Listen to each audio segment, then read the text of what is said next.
Welcome back to another day of Ruminate. We are continuing on in our Greatness of God series today.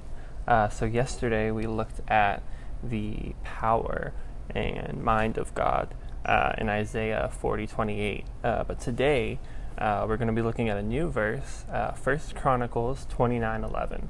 And it contains more characteristics about God, but it also highlights his authority above all. So we're gonna read this, and remember, when reading these verses, we want to ruminate, we want to focus on them, read through them slowly. So, beginning 1 Chronicles 29:11. Yours, O Lord, is the greatness and the power and the glory and the victory and the majesty, for all that is in the heavens and in the earth is yours. Yours is the kingdom, O Lord, and you are exalted as head above all. So we're going to read that verse again, but this time focus on some of the words that contribute to God's greatness. Yours, O Lord, is the greatness and the power and the glory and the victory and the majesty, for all that is in the heavens and in the earth is yours. Yours is the kingdom, O Lord, and you are exalted as head above all. I don't know if you recognized any of those verse or words that pointed to God's authority, so one last time we're going to read through this. Yours, O Lord, is the greatness and the power and the glory and the victory and the majesty, for all that is in the heavens and in the earth is yours. Yours is the kingdom, O Lord, and you are exalted as head above all.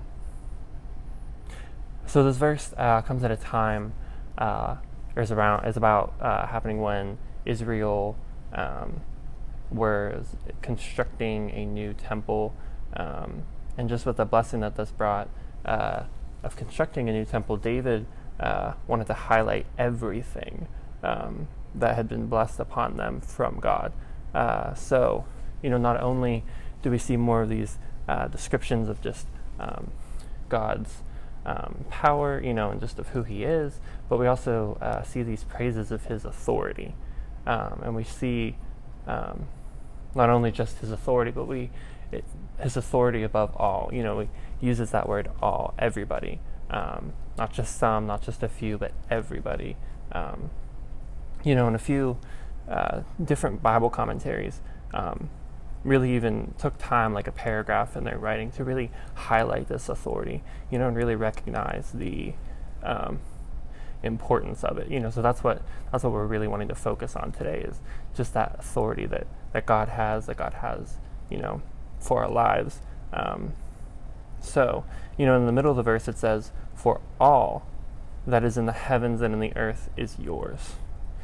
And, and like we said, it's not pretty much everything, it's not a few, but everything from nature to us, to the angels in heaven. God is the authority, God is the leader.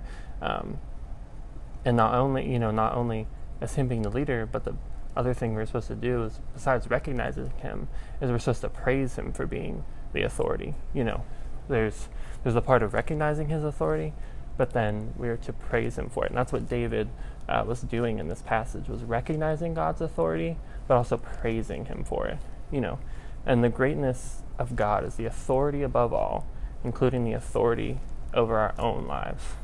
So we should recognize that and praise that. So for today's reflection questions, there's two that we want you to focus on.